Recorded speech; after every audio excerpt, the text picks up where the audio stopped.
In today's video, we're going to be discussing one of the ways you can position your content on your website. This is called CSS Flexbox, and the Flexbox layout makes it easier to design flexible and responsive layouts without using all the methods that require a lot more work like floats and positioning. To start using Flexbox, you need to have a parent element that has other children inside of it so that you can see the effects of it. So we will target our container here as the parent, so we can use the container class, and in here we set display to flex.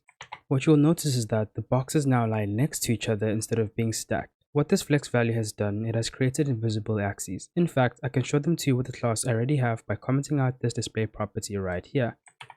The two axes it has created on the right over here is the main axis, which is the red one, and the cross axis, which is the yellow one. The horizontal and vertical axes can change depending on what flex direction you're using. By default, the flex direction is set to row over here, but you don't have to define it if you want it to stay this way. You can also change this value to column right here, and if I save this now means that the main axis will be now vertical and the cross axis will be now horizontal. I'll change the flex direction back to row, but then I'll leave the axes just so you can see how this works. The first property we're going to look at is positioning our boxes on the main axis. We use the justify content property to position our items anywhere on the horizontal. The possible values you can use here are flex start, which won't do anything because right now that's what we have at default. We can also use flex end over here, which will position the boxes at the end of the container. Then we can use another value right over here, which is known as center, which will place the boxes at the center of the main axis. We can then further use other values like space between, which will space the boxes evenly between each other, space evenly to distribute the space evenly between the boxes, and then finally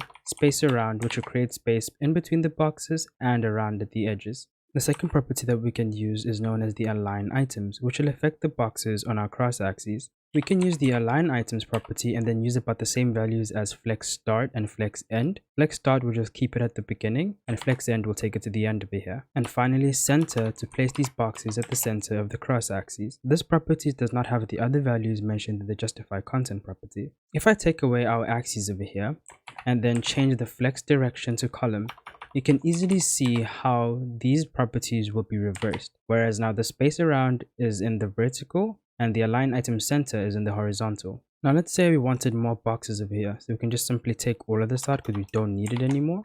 And then we can add about 3 more boxes over here. So I'm just going to copy and paste this, and then we'll have additional boxes in our container. What you can see here is that by default, the boxes are trying to all fit in one line. This problem has an easy solution, which is to use another property known as flex wrap. Now by default, the property value here is no wrap, meaning the elements will try to fit in one line and not wrap. We can change the value of this property to wrap instead, so that if there's not enough space up top, the elements can move to the next line. With this, we can now utilize another property which is known as align content, but this property is only usable if the flex wrap is set to wrap and the elements are wrapping, as you can see over here. In here, the values you can set are pretty much the same as justify content. The only difference is that this will affect the boxes in the cross axes. So for us, we just use flex start over here and save that. Right now we have our boxes over here wrapping when there's not enough space, but now they're touching each other, which takes us to another property known as gap, which creates space so that they're not touching. Over here we can simply write the word gap and then use something like 10 pixels, and then if you save that, the boxes are spaced out 10 pixels. Now from here we can just take out everything that we've just done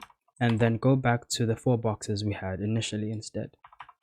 Right now you can see that the boxes are all the same sizes, but we have a bit of leftover space over here. The property we can use for this is known as the flex grow property, which will tell the item to use up the remaining space. So right here we can target our 4th box, so box 4 class, and then in here we can target the flex grow property and then set this to 1. We can save this and our box should use up the remaining space. We can also change this to a box 1 and save that, and then the box will take out the remaining space as well. Basically, as long as if there's space that is available, you can target any item you want and set it to use the remaining space available. We can actually use another property that affects how our boxes react over here, and this is known as flex shrink.